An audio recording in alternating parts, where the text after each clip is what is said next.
Hola amigos, buenos días. Les habla Mónica Yaya desde su programa de los sábados Pico a Pico. Nuevamente hoy extrañando a nuestra amiga Rosa Bartra. Pronto estará con nosotros para seguir conversando gracias al esfuerzo de Coordinadora Republicana.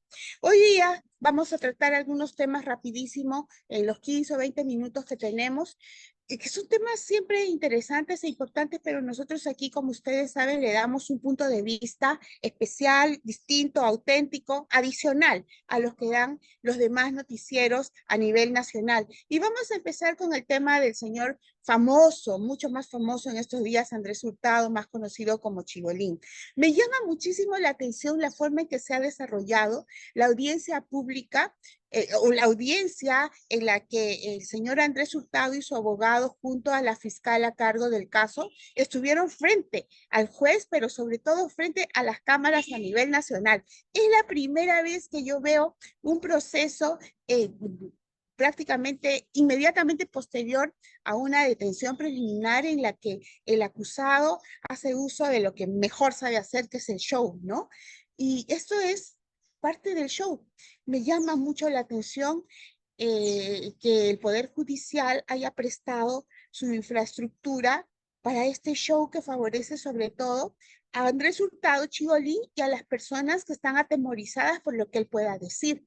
Me recuerda muchísimo, muchísimo la forma en la que se desarrollaban los procesos durante el tiempo de Alberto Fujimori, en donde hubo también un manejo, desde mi punto de vista, es mi punto de vista, un manejo parcializado, interesado, mediático de los casos judiciales, ¿no?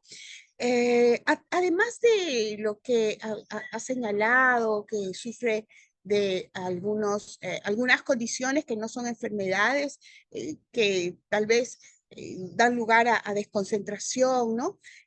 Independientemente de ese tema, su forma de responder me ha recordado la forma de responder que tenía un famoso narcotraficante de los 90 más conocido como Vaticano.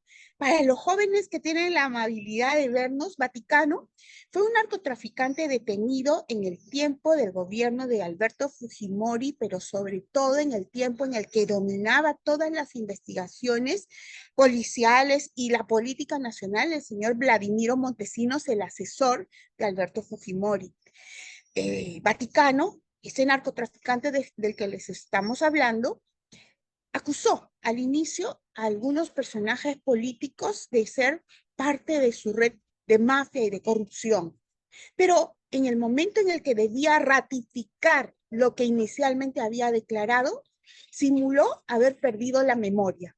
Esa fue una estrategia montesinista que yo veo que es la misma estrategia que está utilizando hoy Andrés Hurtado Chibolín, el de simular que tiene lagunas mentales, pérdidas de memoria. Imagino que está siendo asesorado no solamente por sus abogados, sino por abogados de quienes están involucrados en su red de corrupción, que le han recomendado que simule tener lagunas mentales al punto de no recordar ni siquiera su dirección, ¿no? Y esto de la dirección del domicilio que supuestamente hoy no tiene, esa es una estrategia jurídica más. Acuérdense que soy abogada y es por eso que les puedo decir que cuando a una persona le preguntan su domicilio es precisamente para, entre otras cosas, saber por dónde iniciar o dónde deben iniciar o hasta dónde se deben extender las investigaciones y si son necesarios los allanamientos de su vivienda. Pues resulta que ahora el señor Chibolín señala que tiene como vivienda un lugar otorgado por el dueño de la clínica en donde se ha estado atendiendo de un tema menor, ¿no? Entonces, como les digo, esta situación, muy atentos sobre todo los jóvenes que siempre están tan alertas, ¿no? Y que tienen interés en luchar contra la corrupción, muy atentos con las repeticiones de estas novelas que se está dando en el caso de Chibolín, ¿no? Y que es una novela que ya vivimos los mayores que veíamos cómo se desarrollaban las investigaciones en el caso del famoso narcotraficante Vaticano, ¿no? Y recuerden que hoy Chibolín precisamente resulta ser un apoderado de este señor, este narcotraficante conocido como Vaticano. Bueno, pasando a otro tema importantísimo, y es el tema de los incendios forestales. Me olvidé de decirles que hoy día estamos transmitiendo desde la ciudad de Tarapoto. Uy, no saben qué lindo que es Tarapoto. La calidez que se siente apenas uno pone el pie en Tarapoto, el clima. No, visiten Tarapoto. Es precioso y todo aquí es lindo. Además, uno se despierta más temprano. Las ciudades del Perú son realmente de ensueño. Cada vez que visito una de las ciudades del Perú, desde las cuales a veces transmito, tengo muchísimo que decirles. Vamos a hablar hoy día también de la región San Martín, en la cual está Tarapoto, pero un segundito, vamos a hablar del tema de los incendios forestales, obviamente. Miren, las regiones amazónicas sufren muchos abusos utilizando incluso la ley. Hay empresas que no son amazónicas, pero que se valen de los beneficios de las empresas amazónicas para ilegalmente, porque es una ilegalidad, para ilegalmente sumar más utilidades, pero lamentablemente el propio Estado peruano ayuda a que de esa manera se burle la ley y sobre todo se quite a las empresas amazónicas beneficios que les corresponden. Pero ahora hay un drama adicional. Aproximadamente tenemos ya 50 personas, por lo menos en las zonas en donde los incendios forestales han sido mucho más crudos, una cantidad de personas fallecidas, una gran cantidad de personas heridas y también animalitos, ¿no? Pero lo que más ha llamado la atención, desde mi punto de vista, es la insensibilidad de la presidenta de la República. Esa insensibilidad que la llevó a decirle a un periodista de la zona que no le importaban las lágrimas, cuando realmente las cosas en la Amazonía, allí donde los incendios forestales han arreciado, están para llorar. Cualquiera que ve una tragedia propia o ajena, llora. Y es para llorar lo que está sucediendo. Solamente en lo que se refiere a áreas naturales, que además son zonas turísticas y que por lo tanto significan ingresos para los pobladores de las zonas amazónicas afectadas por los incendios forestales. Solamente en cuanto a áreas naturales afectadas, estamos hablando de 16 áreas naturales. Y de esas 16 áreas naturales afectadas por los incendios, en donde hay heridos, animales muertos, de esas 16 zonas afectadas, 3 de ellas todavía continúan con focos de incendios activos. Pero lo que más preocupa es que las autoridades locales dicen que, y yo creo que en gran medida es cierto, porque todos los días revisamos por nuestro trabajo y para darles además información actualizada, revisamos datos estadísticos. Lo que reclaman las autoridades locales es que las cifras que están dando las autoridades del gobierno central no son las verdaderas. Y además, efectivamente, tienen razón. Esa declaratoria de emergencia que ha anunciado el gobierno de la señora Dina Boluarte no tiene una misión clara, no tiene procedimientos claros. Y los medios de comunicación que han hablado de esa declaratoria de emergencia para las zonas afectadas por los incendios tampoco tienen claro cuál va a ser la finalidad de esa declaratoria de emergencia, qué es lo que se tiene que solucionar, cuáles son exactamente los obstáculos que se tienen que superar. Yo supongo, intuyo, que estas declaratorias de emergencia van a ser utilizadas por el gobierno central solamente para facilitar la compra directa de algunas cosas, servicios, bienes, maquinarias y de manera indiscriminada, porque realmente no está establecida, no se encuentra establecida claramente cuál va a ser la ruta a seguir para solucionar los problemas y cuál es el resultado que se debe tener luego de utilizar las normas legales en las cuales se declaran en emergencia algunas zonas. Porque las declaratorias de emergencia casi siempre sirven, no para solucionar lamentablemente los problemas de los afectados, sino para hacer compras a dedo que terminan favoreciendo los bolsillos de funcionarios corruptos y ojalá que este no sea el caso. El siguiente tema, mis queridos amigos, es El de, Dios mío, las obras paralizadas que existen a nivel nacional. Estamos hablando de presupuesto que es desperdiciado porque no se avanzan obras que ya tienen contratos firmados, que ya tienen presupuestos garantizados. Son obras que son abandonadas por malos contratistas. Un ejemplo, creo que en algún momento en este programa hemos hablado sobre, por ejemplo, la obra abandonada en Junín, en la región Junín, el Hospital Manuel Giga Aracaki, que tiene un presupuesto de 266 millones, se va gastando 45 millones en esa obra, pero hasta ahora solamente se ha avanzado el 18% de la obra, ¿correcto?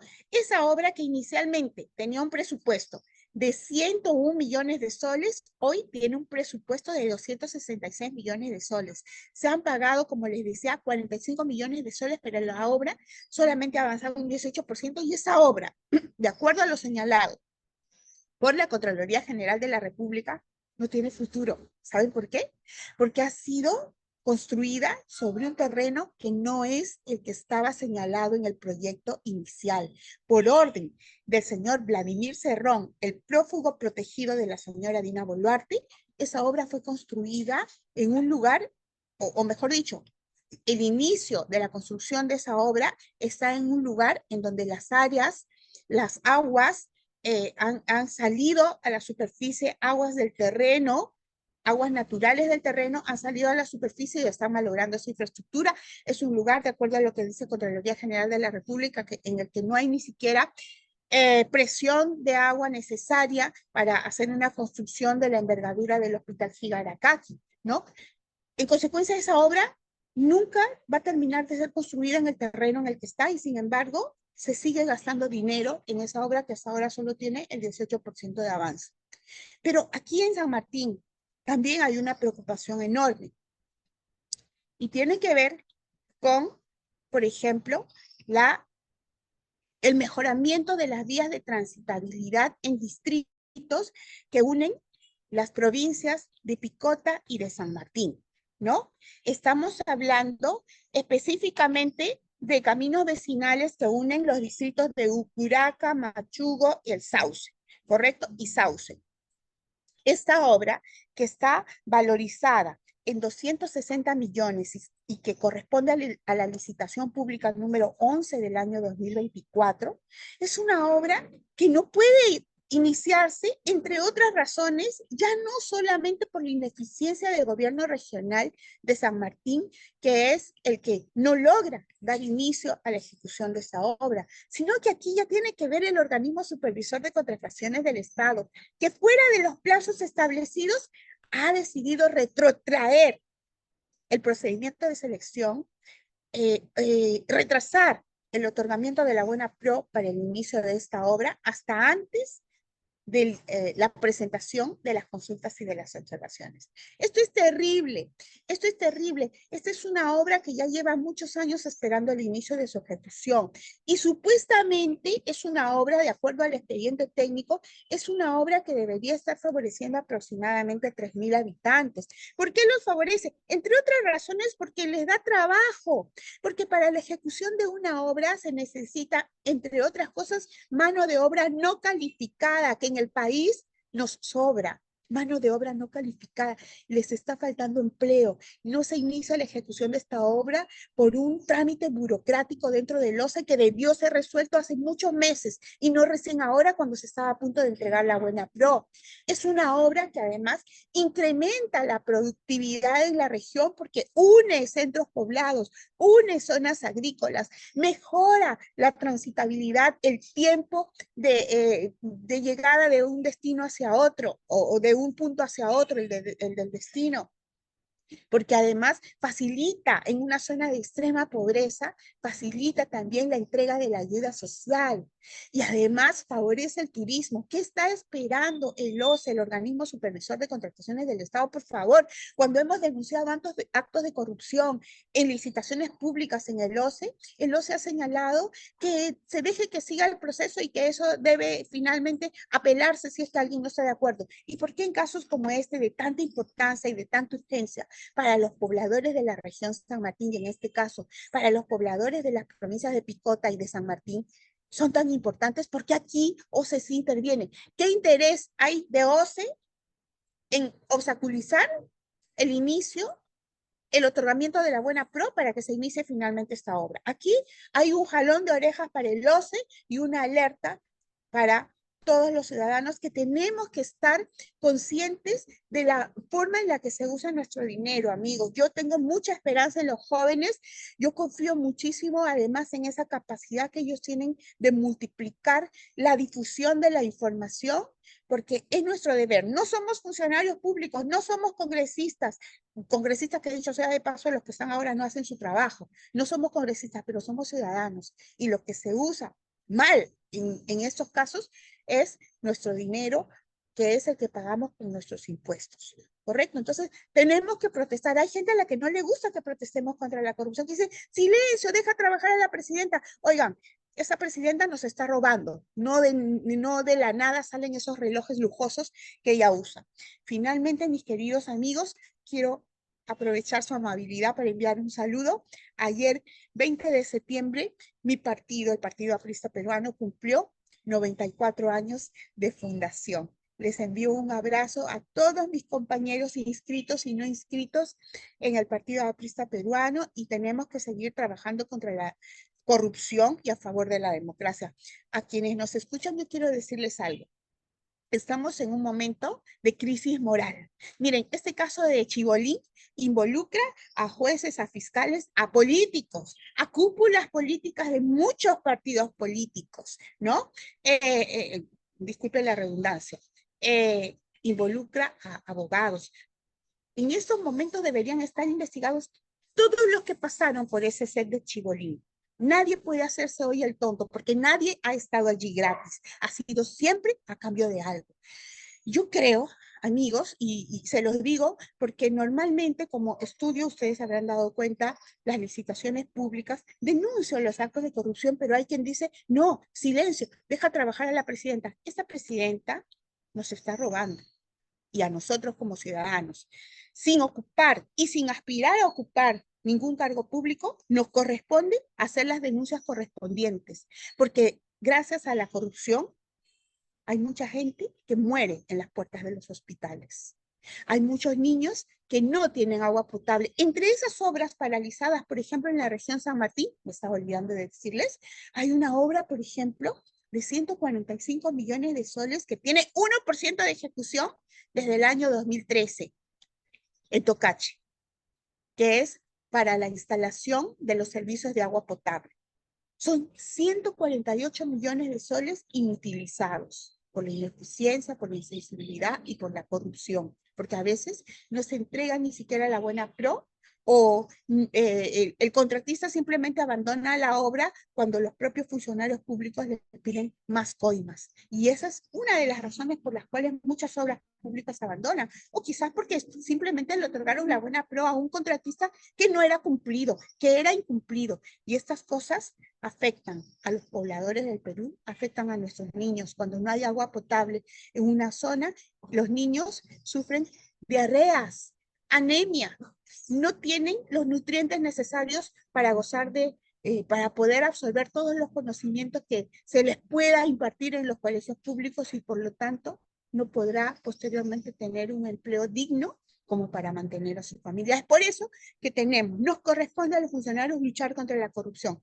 Mis queridos amigos, ustedes saben que yo siempre me despido con buenas noticias. Me gusta muchísimo hablar de arte, y sobre todo cuando hay ingreso libre en algunas actividades artísticas. Claro que los artistas también tienen que cobrar. Yo soy una de las que piensan que el Estado debería gastar más en arte, en verdadero arte. Bueno, y antes de irme, permítanme que les lea, porque ustedes habrán dado cuenta que casi todo lo que aquí decimos es estudiado, pero lo decimos espontáneamente, no leemos un texto como tienen que hacer y seguramente lo necesitan en algunos otros espacios noticiosos, ¿no? Pero ahora permítanme leerles algunos eventos gratuitos que hay en la ciudad de Lima. Si ustedes gustan que nosotros hablemos sobre actividades artísticas en otras regiones del Perú, con mucho gusto lo hacemos y lo voy a averiguar además. Pero en Lima hoy día, por ejemplo, en el auditorio Hernán Torres de la Universidad Cayetano Heredia en San Martín de Porres hay un taller de cuentos de cartón, muñecos y sombras con ingreso libre a las 10 de la mañana. En la Alianza Francesa, a las 10 de la mañana, tenemos la Semana Europea de Desarrollo Sostenible. Además, habrá allí talleres artesanales, por ejemplo, para la elaboración de bebidas como la cerveza.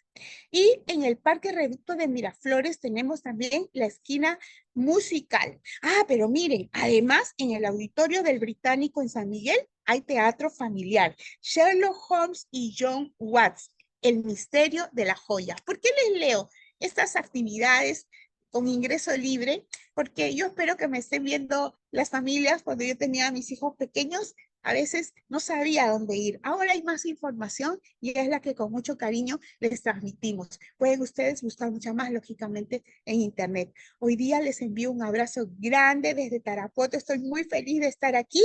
Ojalá que Dios me siga acompañando para seguir visitando todas las regiones tan lindas de nuestro país. Les envío un abrazo grande y que sea un lindo domingo y un buen inicio de semana este lunes. Hasta pronto.